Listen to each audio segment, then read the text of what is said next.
My name is Nikki, This is Adam. and you are listening to... Episode 9, did you forget? Is it episode 9? Yeah, it's episode 9. Oh, dude, where is my life? And we're here. It's been a minute, but we're still here. Right, there was a few things that happened. We were supposed to do a show a couple times, but you had to have a couple things happen to make it too difficult to do. My life fell apart, but it's back together again. Okay, well, we'll probably go over that a little bit in a while. It's just a momentary crisis. So, one thing I wanted to talk about was how much longer do we keep saying the episode number? Probably until, I would say, episode 200 at least. I was thinking a similar thing, but more like maybe number 10 would be cool. Okay, yeah, 10 works. That's a good compromise, 10. Because I've actually listened to a couple other podcasts. So Yeah. when I talk to people about that I'm doing this, they always ask, "Oh, what shows do you listen to?" And my answer is none. Really? You don't listen to any of them? That's all I listen to. Well, I hadn't. So the first podcast I ever listened to was this one, the one I'm doing. Yeah, the best one ever. Right. Obviously. And then I started listening to my friend Debbie and Austin's show. Which theirs is very good. Yeah, I love her show. It's temporarily on hold, but she'll get it back together again. Yeah. But Is she having a momentary crisis too? they're just trying to figure out some stuff. But hopefully she'll get that back together soon. Yeah. And then everyone, of course, says, well, you should listen to Joe Rogan. No. And I'm thinking, okay, I'm sure he has a good show, but I'm not Joe Rogan. I'm a beginner. Yeah. And I don't really like his... I've listened... I gave it a fair shot. I really did. And, like, he's so... especially with, like, stand-up comedy, it's, like, Austin is the big hot spot. And that's where he stays at. So he hosts all of, like, the big stand-up comedians, like Theo Vaughn, whose podcast I listen to, Tim Dillon, whose podcast I listen to. I like all them. Do not like Joe Rogan.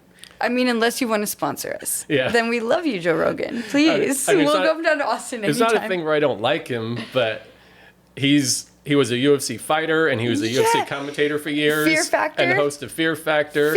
Like, that's... And has done all this stuff and has this awesome studio. And I just tell people, well, I'm not expecting to step in And be Joe Rogan, yeah. and be Joe Rogan. I'm not worried about that. He has his own thing, and I don't dislike him or anything. I can't walk in and it's just like someone learning how to play football. Yeah. And then saying, okay, just play like Patrick Mahomes. Well, no, you're not going to just do that right off the bat. You've never made anyone eat roaches before, so, like, you'd have no experience. Right. This is so funny, Fear Factor, because that was, like, when I was growing up as a kid, that was, like, one of the shows that we would watch, me and my parents, after dinner and stuff, was Fear Factor. I think it came on like, Sunday nights. And he had hair back then, I think. Well, I did too, probably. Oh, yeah, you might have. I think me and him have been following the same hair profile. That was such a messed up show, though. I'm just going to torture people for a living. And now he's just a super famous podcaster, but, you know. So I've been listening to the Smart List show, which tons of people have told me about. Okay, yeah. And I definitely enjoy that. I love Jason Bateman and whatever stuff he's in.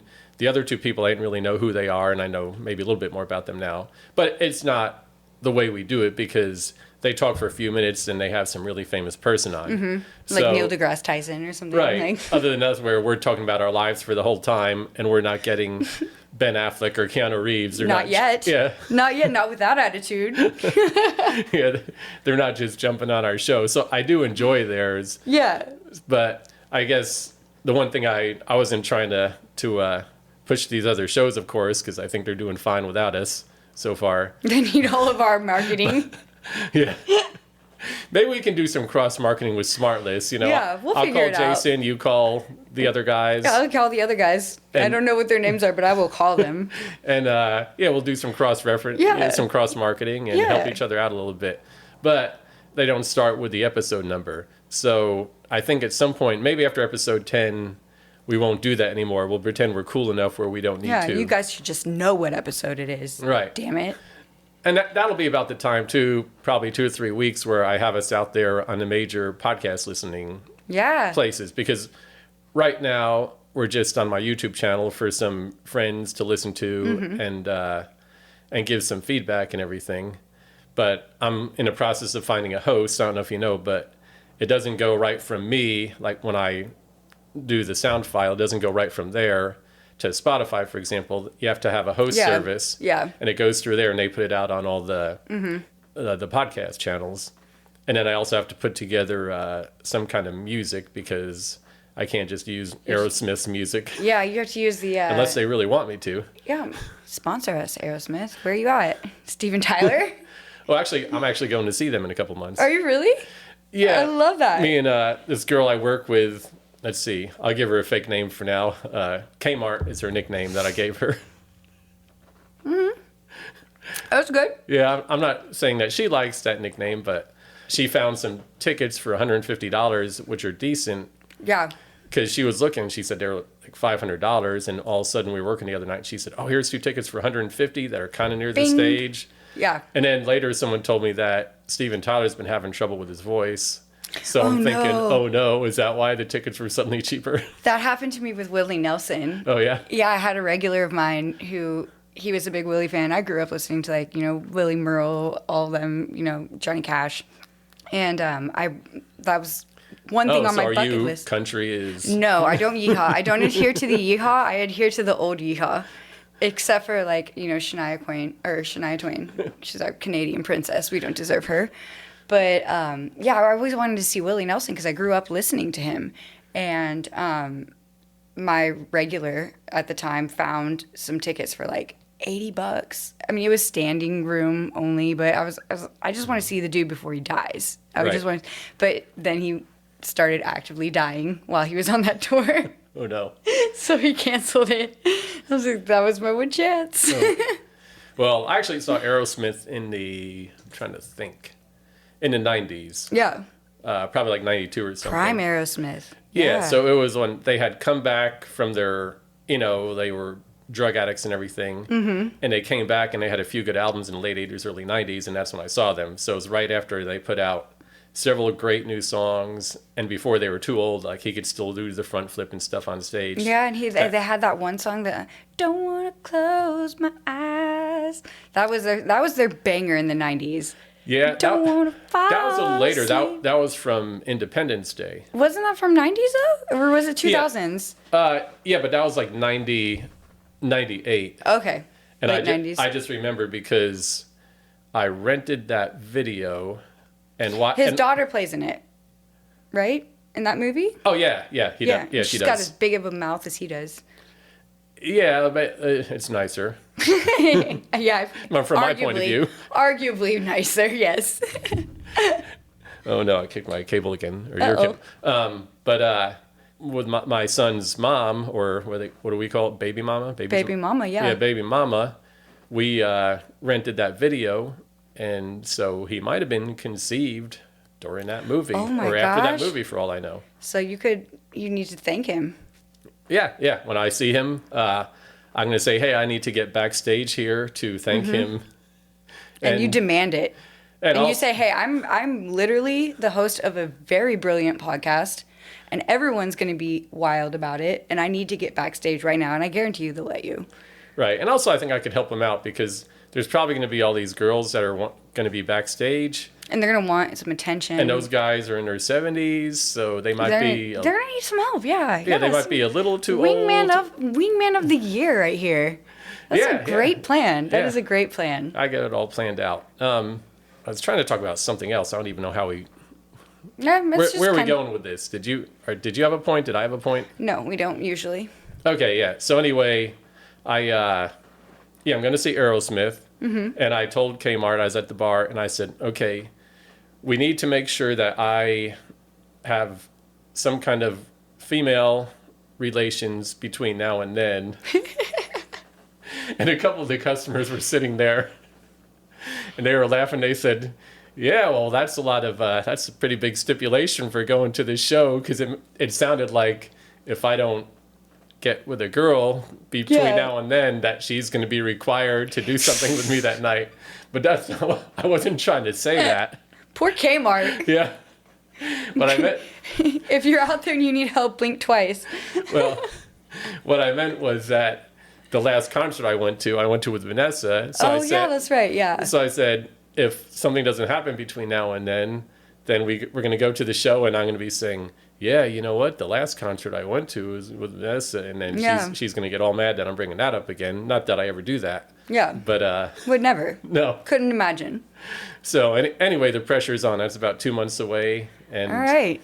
And if something doesn't happen by then, we're either going to have to hope that they, I don't know, maybe the concert will be put off anyway. Yeah, I mean, Steven Tyler might be dying. We don't even know. Yeah, but rather than him having voice trouble, I'd rather have some kind of girlfriend type situation going on or something by then. I have faith.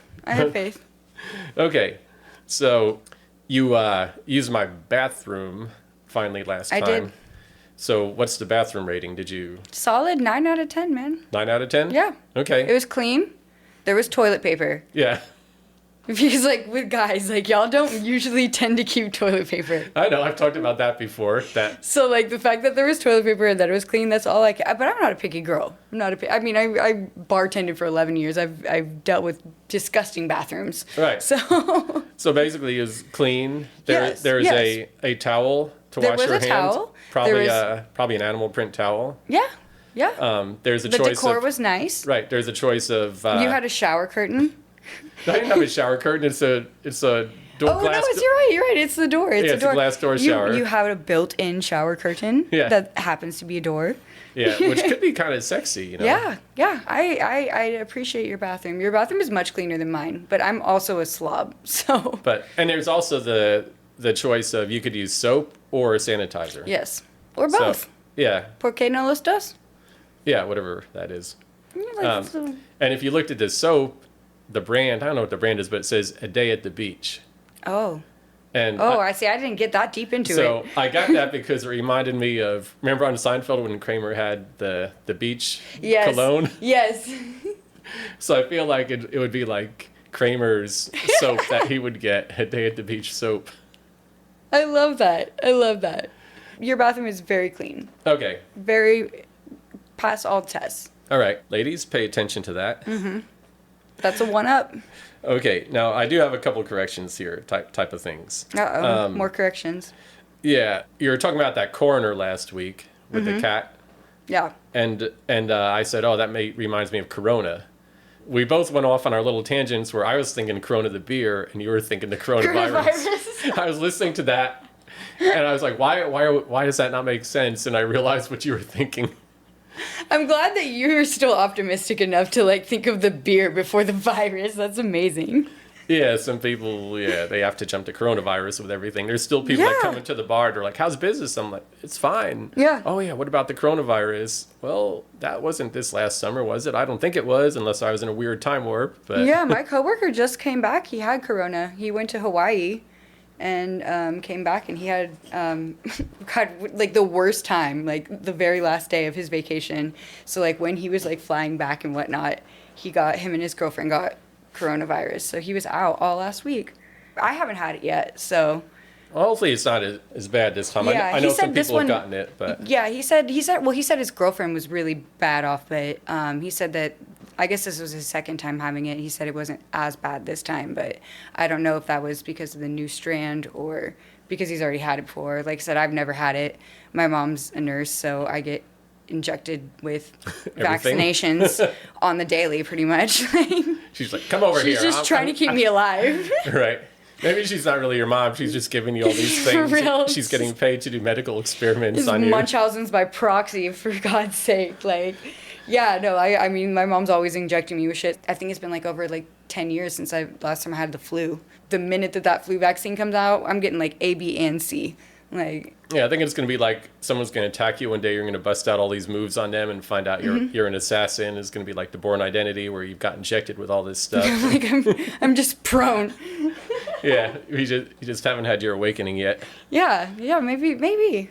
Thanks, Mom. Oh, one other thing I forgot to ask. So, if the bathroom is too clean, a girl's not going to think you're really uptight, is she? No, I mean, I wouldn't. Okay.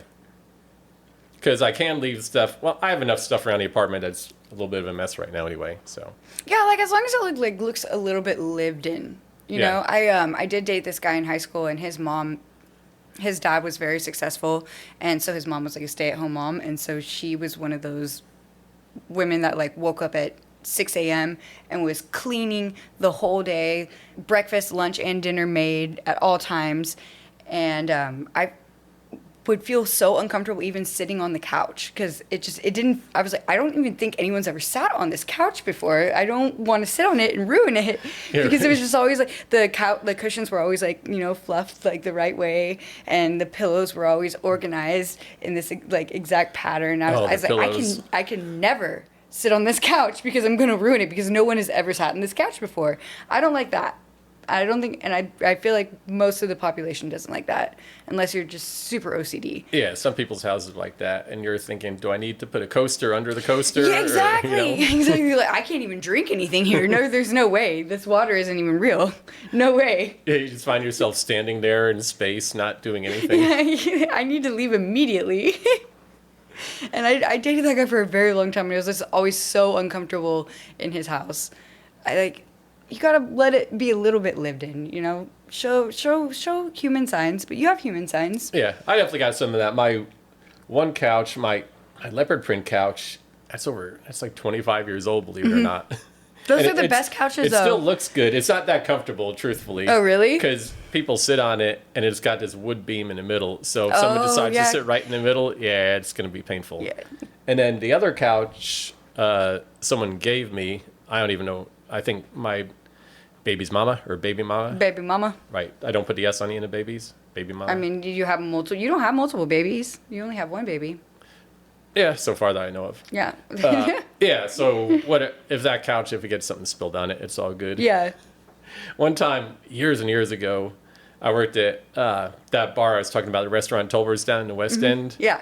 And this is just a weird tangent, but a couple friends were getting an apartment, and I wanted to get in on it with them. So I said to my friend Larry, I said, hey, you think maybe we can get a 3-bedroom? So he said, yeah, I'll talk to the other guy. And then Larry got back to me and he said, well, he doesn't want you moving in with us because he's planning on getting new furniture and he thinks you're going to spill stuff on his couch. So what a burn. Oh my God.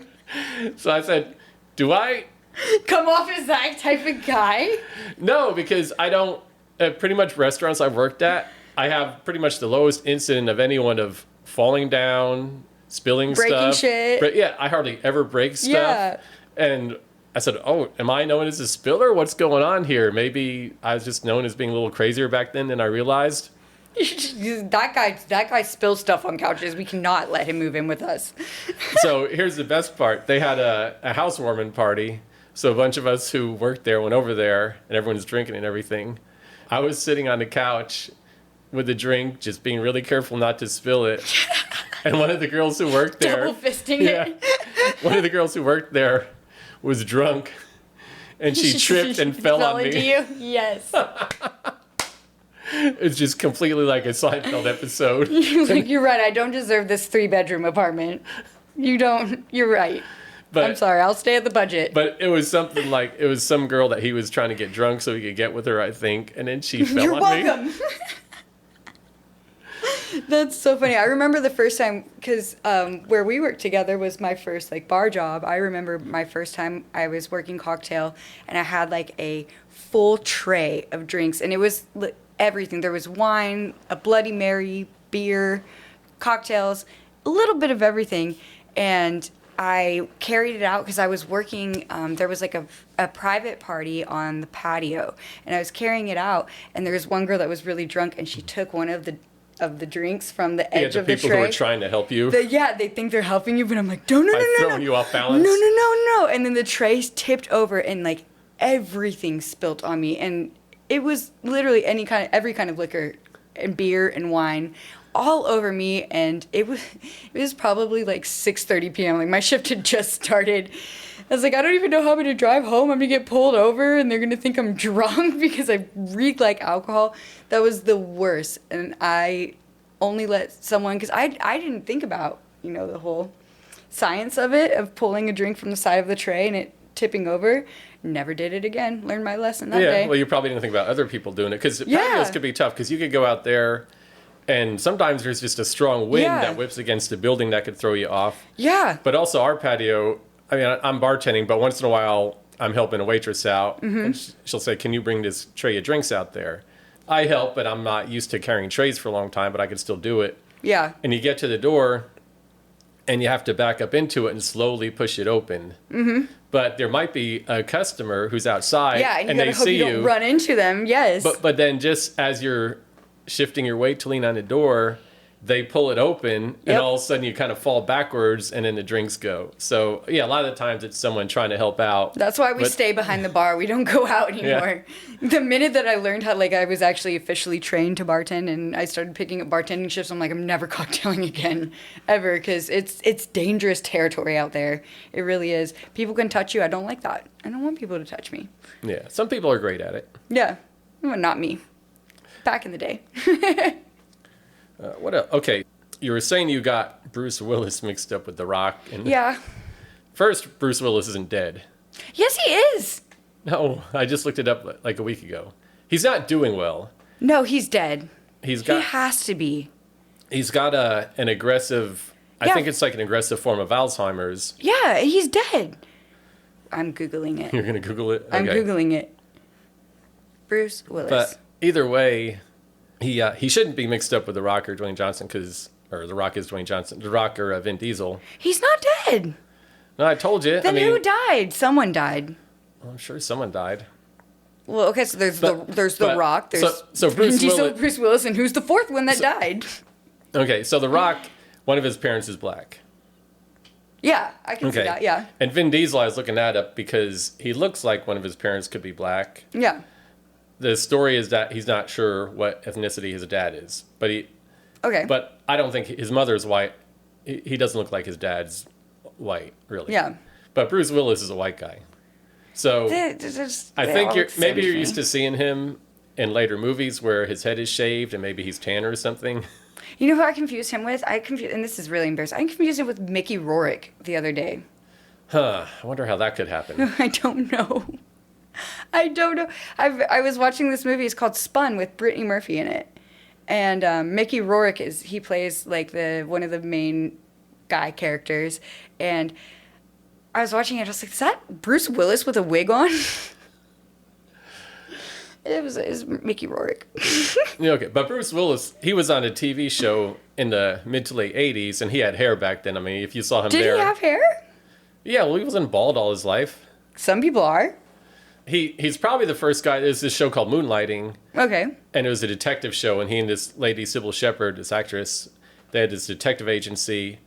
It was kind of comedy, and they had their little romance going on where they'd be flirting for each other. Did he have a mullet? No, not at all. But the show was on for a few years, and then the whole time, like, everyone's just waiting for them to actually get together, because they're just flirting the whole time. Mm-hmm. But he did have a little bit of a receding hairline, so he's probably the first sex symbol I could think of with the receding hairline. And I even remember one of my hairstylists was saying that all these guys were coming in who were like in their 30s and 40s, and they wanted like the Bruce Willis haircut. Because just a receding hairline? If they were losing their hair because it looked cool on him. I love that.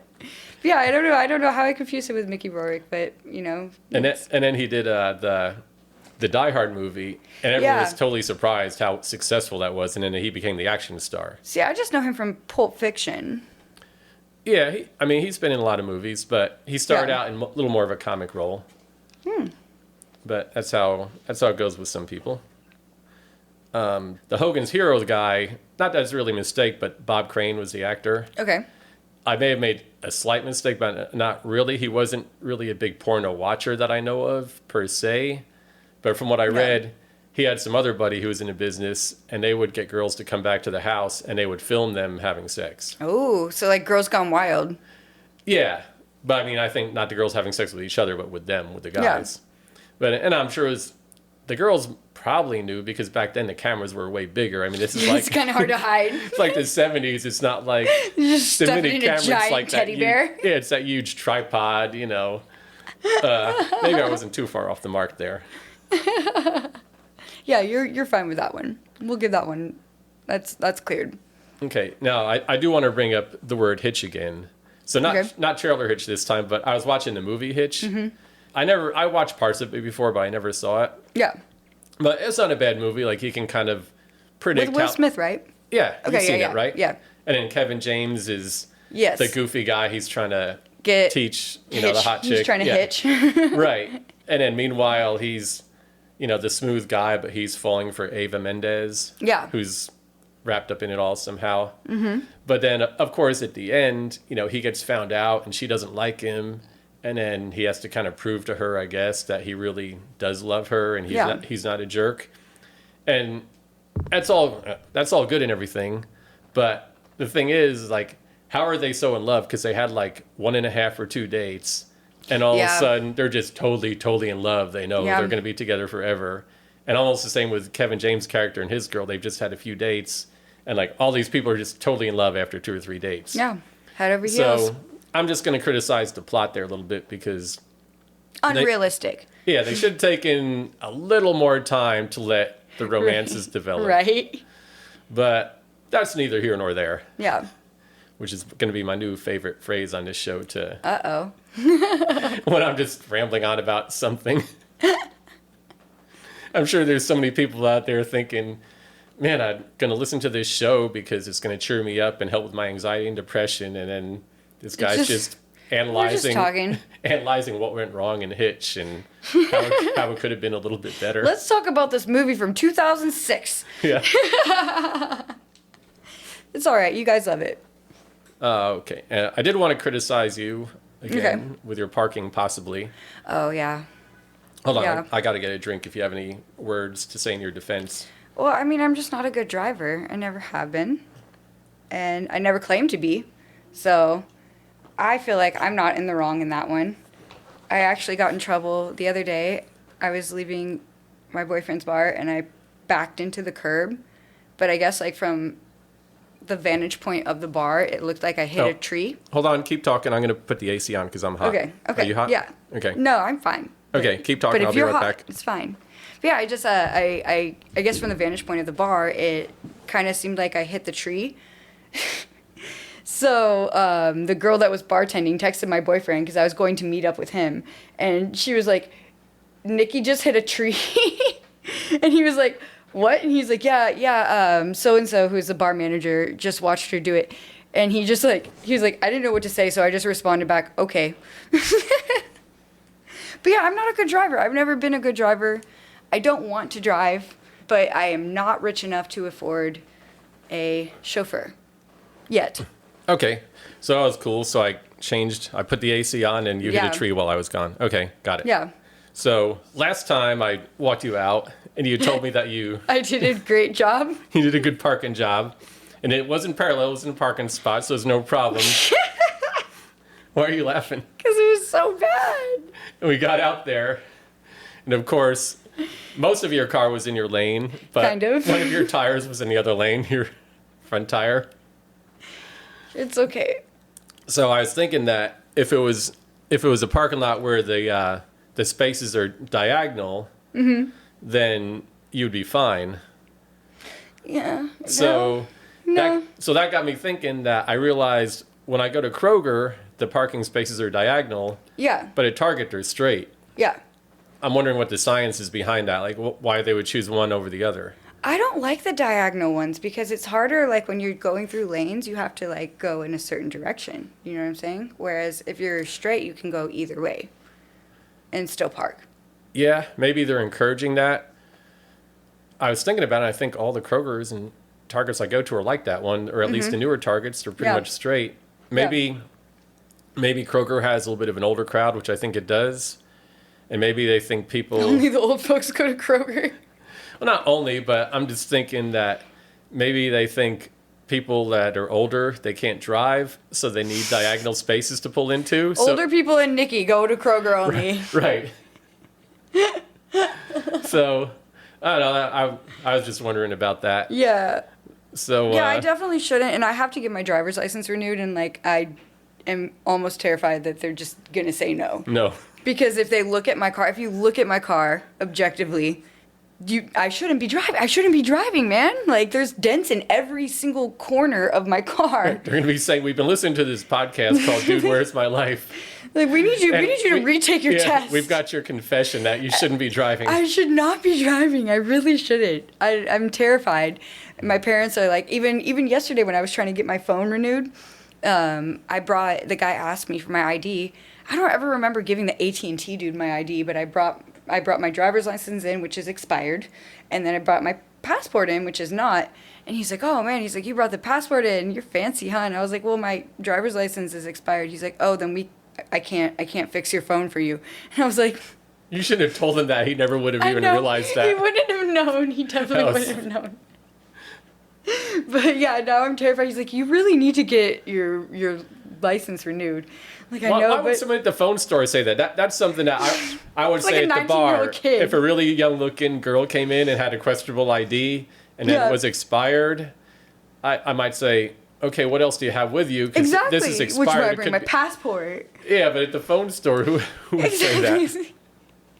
It's like, I promise. I was like, I don't know what it was. Yeah, it was weird. And then I went in today, and I finally got my phone turned on, and the guy didn't even ask for my ID. So these awesome questions I have about the theory behind parking spots. Yes.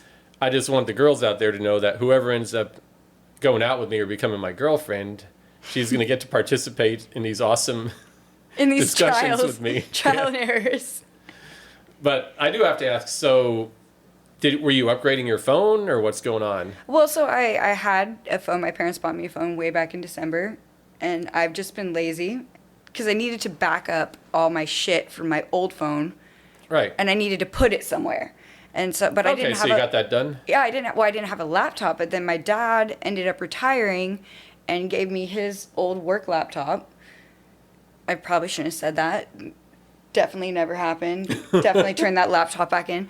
And of course, I still just refused to like back my shit up. And then I had a few too many drinks while I was watching the Alabama game. Okay. And my phone disappeared. And because it disappeared, I now don't have any of my shit to back up. But I had this new phone, but I couldn't get this one to start because I had to have the old one to turn off before I could get this one to start. And it was just way too much technology for someone of my age. So and I'm ready to retire. So is it the same bar? So you lost your phone at the bar? Yeah, I lost my phone at the bar, and I asked them that night, and I went back the next day, and they said that they didn't have anyone turn it in. But I'm like, who is going to steal a cracked iPhone 7? Is this the same bar where a few weeks ago you were going to leave your ID and your credit card? Yeah, probably. Okay. Yeah, probably. I mean, I only go to one bar, so yeah, you would probably be accurate on that. So what kind of person does stuff like this? I am someone that doesn't have pockets very often, okay? I don't have pockets, and I don't like any of the purses I own, so I just freeball it. It's fine. Now, those guys are possibly the shit show person. That definitely sounds like something they would say. Yeah, like, here comes this bitch again. Why do you lose stuff? Oh, I don't have pockets, so I'm blaming it on pockets. Yeah, I literally left my shoes in the parking lot the other day too, and I don't like to wear shoes. That's just a me thing. But yeah, I left my shoes in the parking lot, and I went to go get my car, and my shoes were just sitting right outside my car, and I was like, ooh, good thing these weren't expensive. Well, I thought I don't like to have attachments to me. Yeah, I thought I was having a rough time with the credit card and the cash, but yeah, I'm just as bad. You're definitely determined to keep pace with me, if nothing else. So it's a competition. Well, but yeah, those poor bartenders. I'm sure they're just sick of me. They're like, oh God, here comes the girl that just loses shit. She's never wearing shoes. Let's skip to a happier thing. So we took a little walk before we started the show, and we met up with Dwayne the Orgasmic Cat again. Orgasmic Cat. Yeah, he was there. He had some Berbers on him. Right. So I've had a few incidents with animals since you saw me last. That sounds troubling. Well, not bad things necessarily, but I was walking to my car or down this path at night, and then Dwayne came out one night. He came out from the grass, and I was petting him, and he was just covered in burrs. No. And I was just thinking how you were talking about how soft he was, and this cat had so many things on him, and I was like, well, I'm glad she didn't find him tonight, because he is freaking... He's such a sweet cat. He has so much stuff embedded in him, and I said his mom is going to have a time brushing him. Yeah, right? So actually, probably a couple days later, I was walking, and I met up with her. She was walking her dogs, and the cat was following, so I talked to her. I introduced myself again and everything. I'm just like creepy guy that touches your cat. Yeah, and I told her how he came into my apartment that night. Yeah. She's like, oh, I'm so sorry. I was like, it's no big deal. He just, me and him are friends. He came and followed me in one night or whatever. But he spilled his drink all over my couch, so he can't live here. Yeah. Yeah, he does that. Yeah, I said, his fur feels pretty good now. I said the other day he had so many burrs in him, and she said, we were talking, she said she never had cats before. She was like her first cat. I said, well, you're doing a good job. I think it's cool that you let him out, run around, and, you definitely take care of him, because I know the other day he was covered in stuff, and you brush it out. She said, yeah, he loves it. She said, I think he just does it purposely, because he knows so he can get a brush? Yeah, so he can get brushed and everything. Yeah, my dogs love being brushed, too. So... It was good that I actually saw her and talked to her for a few minutes, so she doesn't think I'm that weird, possibly. Yeah, could be worse. Probably a couple nights later, it was later at night, I was walking kind of along that path by where I live, and all of a sudden I stopped, and like 10 yards away, there's a coyote. Oh, no. Yeah, and we startled each other. I don't know how I didn't see him, and I don't know how he didn't see me, and all of a sudden, there we were. And he was a little bigger than the normal coyotes, because a lot of them, how they're like skinny and they're little. They're not nearly as big as you would think. But they would this one was bigger than average. Not huge, like maybe a medium German Shepherd, not a big German Shepherd, but maybe a medium Shepherds one. Shepherds are big. And then he ran like 20, 30 feet away, and then there was another one next to him. So I started thinking, okay, I'm not normally afraid of dogs. And I wouldn't be afraid of a coyote in a fight. Yeah. But now there's two of them. Yeah, that's how they get you. They gang up on you. And I'm thinking, okay, what if there's someone else out there there's don't see? There's like 3, there's like 5. Yeah, like one of them, I'll take him down, but 2, and I don't have any weapons, so I was walking to my car, so I got to my car quickly and got something I wanted out of it, and then I grabbed a knife and a bat out of the car, because I was like, okay, I want some weaponry on me if they're going to outnumber me like this. And I know they're usually pretty skittish. Yeah. But this one wasn't, they weren't quite as scared. Usually they don't let you get within 100 feet of them, but these guys weren't quite. I've tried. Yeah. I've tried. I thought, like, there was one time I was going to work, and a coyote, like, ran across the street as I was driving. Like, I almost hit him. And I swear I thought it was a husky. Oh.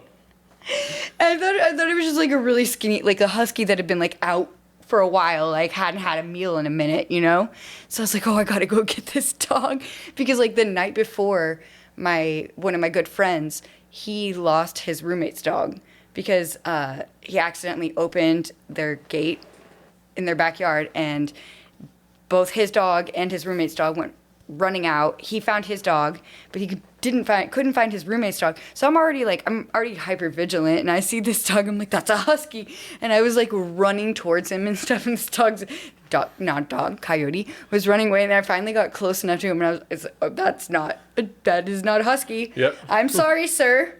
I'm sorry. Tell your friends to. And then I was like 20 minutes late for work. They were like, where the fuck were you? I was just chasing a coyote. Yeah, just to use you. It's fine. It's all right. I've tried to, there's a bobcat that lives around here, and I've tried to... Chase a bobcat? I've tried to pet him. I tried to call him over, but he's not as friendly as Dwayne the Orgasmic Cat. And I've never seen a bobcat before, which is weird because they're all over the place here. Yeah, I had until a few months back, and I saw him a couple times. And most of them aren't huge. This one probably weighed... I think most of them weigh like over 20 pounds. Yeah. It's not going to kill you. Yeah. They kill like small dogs and stuff. Yeah, he was going over towards the one dumpster where there's always... around here there's rats and rabbits and stuff and grass. So, yeah, they're going after that. When people get attacked by them, they surprise them in their garage once in a while or whatever. But, and I'm sure the cat's just trying to get out there. It's self-defense. Yeah, they're not trying to take down a human. Yeah. I always see pictures, though, on Facebook or social media of, like, people that take pictures of bobcats that are just like hanging out on the top of their fence, just chilling. I've never seen that in my whole life. Yeah, no, I would my love 30 that. years. If I had a house on the edge of the country, I'd love if there were Yeah. But some of them look bigger. I mean, some of them are colored like leopards, and I don't know if some of them have crossbreeded with exotic animals or something and are bigger. My dad one time swore, he's like, I was walking the dogs the other night and I saw a mountain lion. And I was like, you saw a mountain lion? And he's like, yeah. It was not a bobcat. It was way bigger. It had to have been a mountain lion. And I was like, where are the mountains? We don't have mountains around here for mountain lions. I don't think that we cater to mountain lions. Yeah, I don't know if there's anything like that in Texas. I think my dad is just exaggerating. Yeah, because they wouldn't live somewhere unless there were some deer and other things around. Yeah, I think. yeah. I don't even see deer around here. No, I guess I don't see that. Yeah, he's like, I swear, Nick, it was a mountain lion. I was like, yeah, because there's not even hills here. We don't even have hills. Yeah, barely. Maybe it was a dog or something. Well, you live on the hill around here. Yeah. The one hill. So I met another neighbor's dog. It was kind of weird. So I was walking down the street and I was walking towards the pond. I was going to feed the turtles. Mm-hmm. So I had a handful of pieces of bread and I had a bunch of bananas in my other hand. Okay. And some girls walking up the sidewalk with their dog, and a dog wanted to see me, so I was petting the dog and everything. And then I continued on my way, and I was thinking, from that girl's point of view, I was some guy walking down the sidewalk with a handful of bananas. Bread and bananas. And it wouldn't have hurt my credibility if I explained what I was doing, probably. Because she's going to tell her friends, yeah, some guy. Banana guy. You're not banana guy. Yeah, that's what I was thinking. Is that going to be my nickname? Banana man? Banana guy? I mean, I guess it's not the worst nickname. I'm going to check the Nextdoor app, and they're going to be like, beware of Banana Man. I guess it's not the worst nickname to have. No. It could be worse. Yeah. It could definitely be worse. If a girl hears that, well, why are they calling Banana Man? Ayo. Apparently, I need all the help I can get, and if it's a bad nickname, if it has to be a bushel full of bananas, and so be it. Yeah. So I guess sometimes when you meet people, it's good to be aware of what you're carrying with you. Yeah. Well, I mean, I was bikini girl for my time here, my tenure here. Right. And that's not a bad nickname from my point of view. No, it wasn't. Man, good times. Good times. I guess it seems like we need to fix our lives up a little bit still. A little bit. Yeah. At least you have a new phone now. Yeah. So you lost a lot of your pictures, you said? Did we? Oh, I'm sure I did, but honestly, I don't really care. I actually love every time that my phone breaks or it gets lost or whatever. I love that period where you don't have any technology and you're just a free agent, out in the world. Where is she? We don't know because we can't contact her. It's kind of like when someone breaks into your apartment and steals everything, and now I can start over with new stuff. Yeah. Start over. I love it. The last time that it wasn't. I didn't lose my phone, but my phone finally broke down, and my mom knew damn well I had enough money to go get a new phone, and I had all the passcodes and stuff to set it all up, but I just didn't do it. And then the guy that I was dating at the time, his phone broke down. And so we were double free agents. And my mom, she came to my job and she told me, she goes, if you don't get a phone within 3 days, I'm canceling your phone plan. And I was like, but I'm having so much fun. It's nice. So you and boyfriend were just driving around looking for each other? Just free agent. You'd be driving to his house and he'd be driving to your house? No, we lived together, so no one, it didn't matter. We knew where each other was, but yeah, at some point she'll end up here. But we were mysterious to everyone else. Am I going to show up to work? I don't know. We'll find out. I was imagining you didn't live together. So then he drives to your house and you drive to his house and you're passing each other on the road and you don't realize it. Oh, I've done that. That's definitely happened too. And then you're like, where is he? And he's like, where is she? And then you're just imagining you're cheating on each other, but the whole time you're just driving back and forth. Well, even coming here today, I just had to knock on your door. I couldn't text you because I didn't have the right phone number. And when's the last time that you've had to do that? Where you don't... Well, that's true. You don't text someone or call someone ahead of time and be like, "Hey, I'm on my way here. I'm on my way over," or "Hey, I'm here. I'm in the parking lot." Where you just freeball it and just knock on the door. Yeah, well, people don't do that anymore. Yeah, well, because the cell phone stuff started in the early 2000s. Yeah, it's been so long. So I'm definitely old enough, but you weren't. You were never an adult during the non-cell phone period where I was adult enough. Well, I had legs. You were like 12. I had legs. I could walk.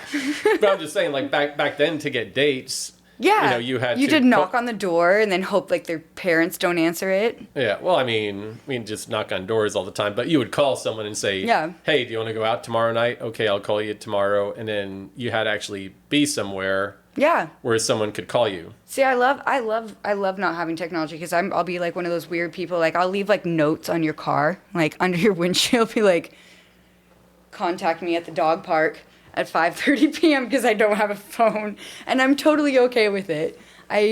Technology is obviously it's an advantage. It's good overall, but it's really nice to go back to like not having it for a while. You wish you lived in the good old stalker days where you could be a stalker and have an excuse for it. I would be such a good stalker. Oh my God, I'd be such a good stalker. Yeah, take me back. Okay, we'll try to do that. So from what I remember last time, you're starting a new position at work, which is really cool. Yeah, I'm pivoting. Right. So do you know what you're going to be doing at all? I'm just working for a different account, but I will be working with one of the guys that actually helped me get the job. So hopefully it'll be a little bit less miserable. To me, it's sounding like, remember the Seinfeld episode where George got the job? He didn't even know if he got hired. He just showed up, and then they gave him an office. Yeah. And every time someone checked in on him, he was working on the Penske file. Yeah. Yeah, that's pretty much what I've been doing. Yeah, that's what I picture you doing every time someone... How are you doing? Oh, good. Just working on the Penske file here. Yeah, that's exactly how I feel because they gave me like another desk, but I'm still working at my other cubicle as well right now. So I have like 2 cubicles, and I just don't really know what I'm doing. I just kind of like switch positions throughout the day because I feel like I need to like give both desks equal, that makes equal it attention. easier to look like you're working if you have 2 different cubicles or offices. Like, I have to go to my other office right now. I'm a busy lady. What do you mean? I have no idea what I'm doing. Walking back and forth. Maybe you have a lunch at each cubicle. Yeah, and then so the guy that I'm going to be working under, my friend that helped me get the job, he runs the warehouse. So I get to do warehouse stuff too. I might even operate a forklift. Which I don't know if you've seen my driving, but I possibly have. It's going to be very dangerous. It's like we have like one of the companies that we work for that we actually keep inventory in is it's a vodka company. So I have like all these giant pallets of vodka that I'm probably going to destroy. But it'll be fine. We'll have a good time doing it. All right. Well, hopefully he listens to this show and he'll make a better decision on that. So, me and as it would happen to be, is that a phrase? Yeah, that was words. Those were certainly words. I was trying to say something else. But as it were, it just so happens. It just so happens that me and Vanessa, you remember her, right? Yes. Yeah, we had a Penske file, little joke going. Yeah. So when I would go to her place, for one of the afternoon visits, I went over there one day, and she said, "Yeah, come on in. I'm trying to finish up this file." So I came in, and she was just on her laptop. She said, "Just make yourself comfortable. I'll just be a few minutes." So she's sitting on a bed, still working on the file, and I was making myself comfortable. Yeah. And she was trying to finish it up, and as she was doing things, I just started kind of doing little things to her and everything. Uh-oh. And that file never got finished. No, not at that moment. She said, "Okay, I'm gonna have to pause my work on this." And I forget the name of the file. Actually, I do remember the name of the file, but I won't mention it. We'll give it a name to protect the innocence of the file. We'll just call it the Penske file. But that was our little joke. And she said, "Now whenever I'm working on this Penske file, I'm going to be thinking about something else for sure." That's so funny. So anyway, since you brought Vanessa up, I guess I should kind of give a little story about what happened next. Yes. Possibly. I think we ended up last time with... She was going out of town. We had this awesome little kiss at her door before she left town. She sent me this really cool text. And when she was out of town, she was sending me pictures, and she had a great sense of humor. Mm-hmm. And I remember she sent one picture of, I guess, somewhere near her dad's place in the country. There was like a fire pit and some chairs and some rocks and stuff. Mm-hmm. And she said, "Here's some pictures of some things that I'll be tripping over later tonight, most likely." Facts. Yeah. she's just funny like that. Yeah. And the one weird thing she sent was, she said something like, I forget how much I really miss it out here. Yeah, well, I mean, it's nice to go home. Yeah, there's always some nostalgia. But that Friday night, I got home from work. It was like 3:30 in the morning, and she called me. And I said, oh, what's going on? Are you...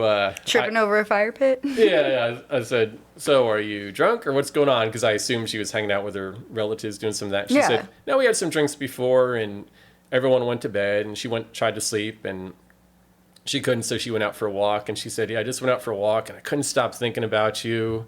Aww. And she said, since we used to do our late night moonlit walk, she said, I guess now every time I'm just walking around at night, I'm going to think about you. And she was talking dirty to me a little bit in a cool way. But aside from that, it was nice to know that she was thinking about me in that way. Of course, every guy likes to hear that. Yeah. But we just talked more about how she couldn't wait to get back, taking a step, further in our relationship and everything. And we were both all excited about that. Yeah. And she said she had a good time, and she had some more relatives coming the next day. But we were on the phone for a couple hours in the middle of the night. It was just a great phone call. And I was just thinking, man, I'm so lucky. I just can't wait till she gets back in town. And she couldn't wait. And the Sunday she was coming back, it was a friend of mine's birthday. So there's going to be a little party for her at one of the bars. And I knew Vanessa was going to be tired. I said, my friend's having a birthday. I said, I want to have a couple of drinks. I said, I'd like you to join me there. And she met some of my friends, and they all thought she was great, and she liked them. She said, yeah, maybe, I might be kind of too tired for that. And I said, well, if you are, it's fine. I'll just have a couple of drinks, and I could come over to your place afterwards. Whatever you want to do, we'll do it. So the next day, she got back in town, and we talked, and she said, I really feel pretty good. I think I'm just going to need a little nap, and yeah, I'm ready to have a great night.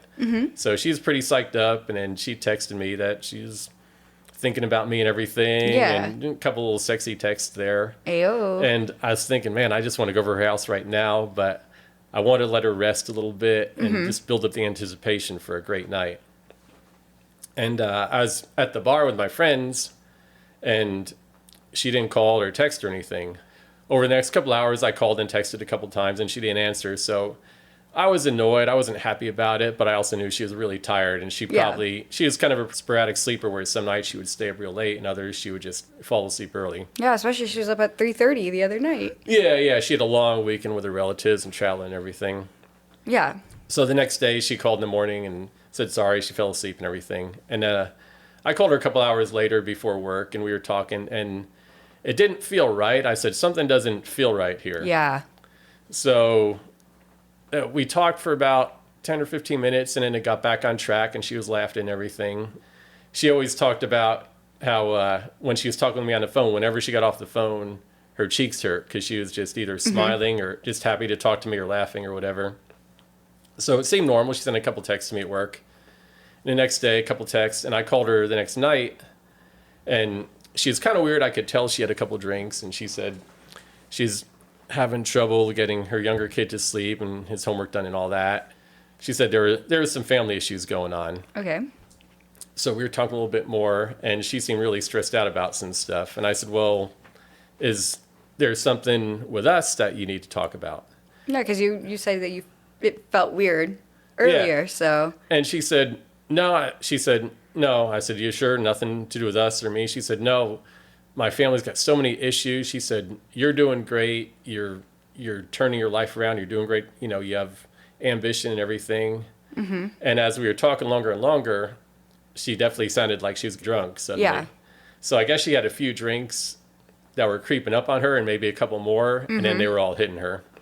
The main thing she said is that her family wants her to do some things that are just going to suck the life out of her. Okay. And she said that a couple times, and I said, well... But she didn't specify? Right. And I said, well, maybe I should just come over and we could talk right now. She said, no, my son's having trouble sleeping, and I want you to meet him, with this situation going on. We'll just talk tomorrow. That kind of seems serious, though. Sounds serious. Yeah, and also, she was drunk, so I thought, yeah, that's a better idea, because she needs to get to sleep. It's late. Yeah. And sometimes when someone's drunk, you're just not going to have a you don't want to ruminate on it, you know? So the next day we were going to get together, but she had something going on with her kids and work. Mm-hmm. Excuse me. And I called her that night, and she didn't answer, which she was up late the night before, so I could understand that. The next day, she texted me and said that she dropped her phone and it's broken. She doesn't even know if I'm getting the text. Sounds familiar. Yeah. But it should be ready the next day. So the next day I texted her and I just told her I was going to be dropping off her birthday gift after work that night. And I don't think she texted me back that Friday. So that was the first time, the whole time, there was no communication from her. Yeah. So I had this gift that I had a friend make. It wasn't an expensive thing, just kind of a creative thing that I think she thought would be cool. And it was a couple weeks late because someone was making it. And I remember at work saying, man, I hope she likes it. And one of my coworkers said, Adam, that girl likes you so much, you could give her a box of dirt and she'll love it. Yeah. So you know how when you talk about you feel one way about a relationship, but it's good to have an outside point of view. And that was the outside point of view of one of my coworkers who, was there with us a few times. Like, that girl is so into you. So I left it on her doorstep after work. And then the next day, I guess she texted and said she got it and she liked the gift and she really loved the card. Yeah. But the phone still wasn't working. Okay. So I'm thinking, and there's just weird things that are adding up here in a bad way. Yeah, she's kind of getting a little distant. Yeah. And whatever texts there were not the normal friendly texts. Yeah. So I said, I think we should get together and talk tomorrow. So the next day she texted me and said she's got her kid and she's got to go visit her brother's wife who's sick. And I tried to call her later and she didn't answer. Obviously, you have to think there could be another guy involved at that point. Yeah, that's kind of what it sounds like. It's sad to say the majority of time people make up all these things, but there's another person. So I thought about that, of course. But also, if you recall, she told me about the anxiety issues she had, where she would hit this point where so much stuff would pile up on her, and she just wouldn't return phone calls for friends, family, pretty much whoever. Yeah. I mean, me and you talked about that several episodes ago. Yeah. So I thought, well, that could definitely be happening too. Yeah. And do I approach this from that point of view or just accuse her of being with some other guy?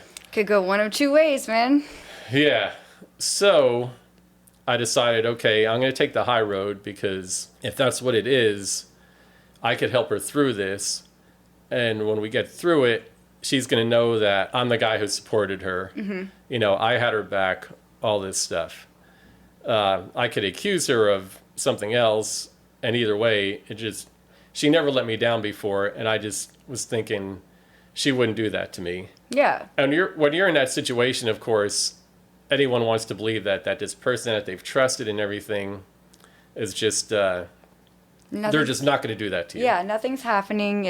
I'm just freaking out. I'm overreacting. Yeah, that's how it normally goes. Right. And until you find out that's not how it goes. Right. Well, we'll see what happens.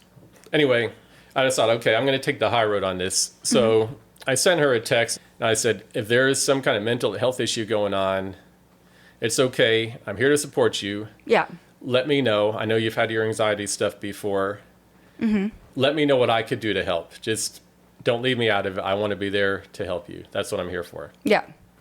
So I think later that day, she said, I've got so much going on with my family and everything, just so much coming at me right now. Had a couple of cliches thrown in there, like vague cliches. And she said, I'll reach out. We'll talk in a couple of days. I didn't hear from her for a couple of days, so I sent another text. And I said, there's obviously something trying to tear us apart. And I said, we have this magic relationship that's going on right now. Something that a lot of people just don't get to have. I mean, just so many people are looking at us and listening to my stories and saying, I mean, that's so awesome what you have going right now. Yeah. Whatever force is trying to take us apart, don't let it happen. Just be strong. Don't let it happen. Just talk to me. Let me know what I can do. We can talk about whatever you need to talk about. There was another text from her and another vague thing with cliches like, oh, I got a lot going on in my head and I'm thinking about stuff and soul searching and all kinds of stuff like that. That normally when people say, I hate to hear, I want to hear what's really going on, not all that stuff. Yeah. So, I just sent another text saying, this isn't good. Something bad's going on. I said, I know you're used to unhealthy relationships with men throughout your life, whether it's your dad or boyfriends or whatever. I said, you aren't used to what a healthy relationship should look like. But again, we've got something great going on. Just don't let this happen. Don't let it happen. So you think she was like pushing away because that's just what she's used to? We'll get into that a little bit later. Okay. I think. We can do that. We can do that for next episode. I just know something good wasn't happening. Yeah. You didn't have a good feeling. But she said, just give me another couple days and we'll talk. Okay. And I didn't hear back from her. So then I thought, I'm going to send a message to her friend, her one friend who I can message. Mm-hmm. I talked to friends about it. And most people thought, no, it's not another guy. She's just got stuff going on. She's stressed out about all her family stuff and her anxiety and taking the next step in a relationship and all that. Maybe I had one friend who thought, man, like I told her about the guy from the past. Maybe if you remember, I mentioned that was trying to get with her maybe a month earlier. Yeah. And she said, well, I don't like that situation. And I said, yeah, I don't like it either. I mean, that could definitely be part of it. Plus there's whatever's going on with her family out in the country. I know her dad wanting her to move out there. Yeah. And her not talking to her dad once she started dating me pretty much. He probably doesn't like me, even though he doesn't know me. He just doesn't like what's happening. And then other people were saying, well, does she have a history of substance abuse? And I said, I don't think she has a history of that. Yeah. Kind of I think it'd be a little bit more evident.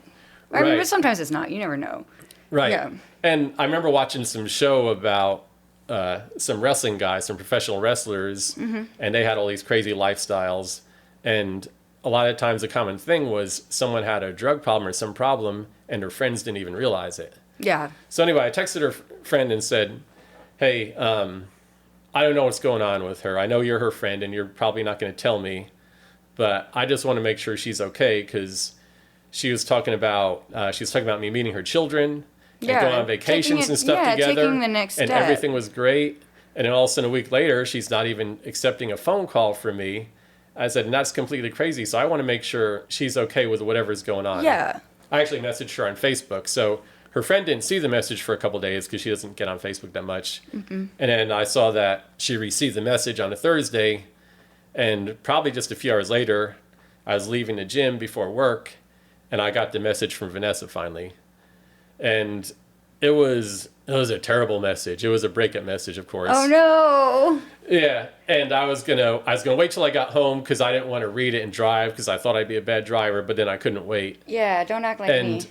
And it sounded like she went to some breakup cliche machine. Like ChatGPT, like how do I break up with my boyfriend? Yeah, and there's stuff like, it's not you, it's me. Yeah, kind of like there was like dating after a divorce is tricky and I'm not ready for it. I'm like, well, that's 5 years ago. Yes, you're ready for it. And then there's always stuff going on. Just excuses, There's always stuff going on with the kids and all kinds of things like that. Just throwing out any kind of excuse you can. Yeah, several sentences.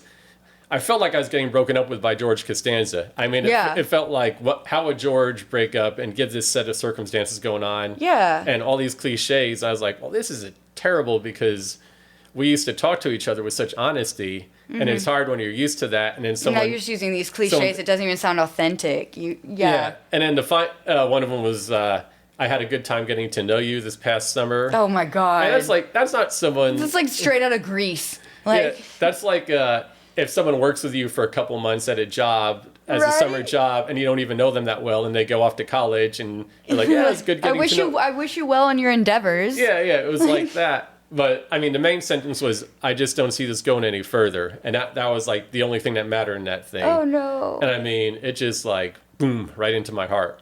And I just thought like, I can't, like, that's not her talking. I can't believe she's saying that. Yeah. And that's rough. Yeah. And I had to go to work that night, and I was telling some people about it, and everyone said, you know what, just give her some space. She'll probably come back around. Yeah, just text her like, okay, I'll let this go for now, whatever, which I did the next morning. Yeah, because usually when you break up, at some point in a couple of weeks, someone misses someone, and they call them. Yeah, whatever. of course. Especially if it's a really good relationship like that. Mm-hmm. If it does end, it's usually it ends and then maybe get together a little bit more or meet up a couple times. And then you just it just sizzles. Yeah.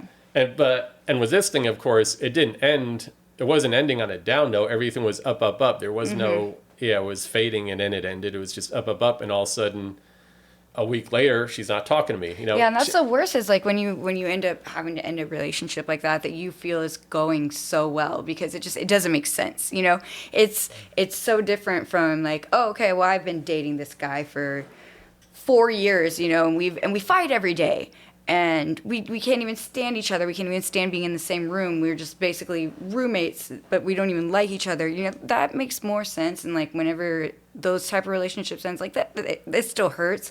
But whenever you're just completely dumbfounded like that, and you don't understand why it happens, because things were going so well in your mind, it just makes it that much worse. Like, it's oh man. Stab in the heart. Yeah, it's just terrible. And I was just thinking about how she wanted me to call or text more because she had abandonment issues. Yeah, and now she's doing the exact opposite. And she's ghosting you. Yeah, she's abandoning me, or slow ghosting is the term I mentioned earlier. Slow ghosting, yeah. Yeah, the slow ghosting over where there's vague texts and stuff. Yeah. And she talked about how communication is so important, but that should have been a breakup that would be done in person. Yeah. I could understand if I showed signs of violence that she might not want to meet with me or whatever. Yeah, if you were just an asshole in general, but... Yeah, but it wasn't even a phone call. Like, who does that? Like, that's something you do after you've had 2 dates with someone. Maybe someone ghosts you. They shouldn't even do that, really. Yeah. But not even a phone call. And we made these promises. Like, we got along so well as friends. We made promises that, hey, if something's gone wrong, we're going to talk it out. And if it happens that our relationship has to end, we'll part as friends and we'll care about each other and everything. Mm-hmm. And that didn't happen. I mean, we definitely made those promises.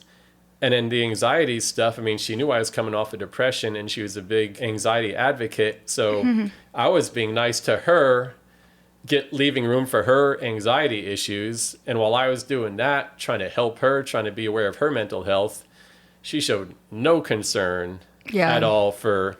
It's crazy how they can flip on you like that. Yeah, for what I was going through, just no concern at all. Yeah. And just, communication is so important, yet I'm not even going to give you a phone call. I mean, so suddenly it was over, and I just couldn't believe it. And I just remember saying goodbye to her on her front door that day, and just, we just didn't want to leave each other, just one kiss after the other and everything. Yeah, and then it just flipped so quick. Yeah, when we were at that front door kissing, I mean, just we were in this special place, and there's just no way it should have ended at the point. There's just no way. Yeah, like, it didn't feel right. Yeah, like that was like our last kiss, and there should have been like 10,000 more kisses after that. That's the way it should have been.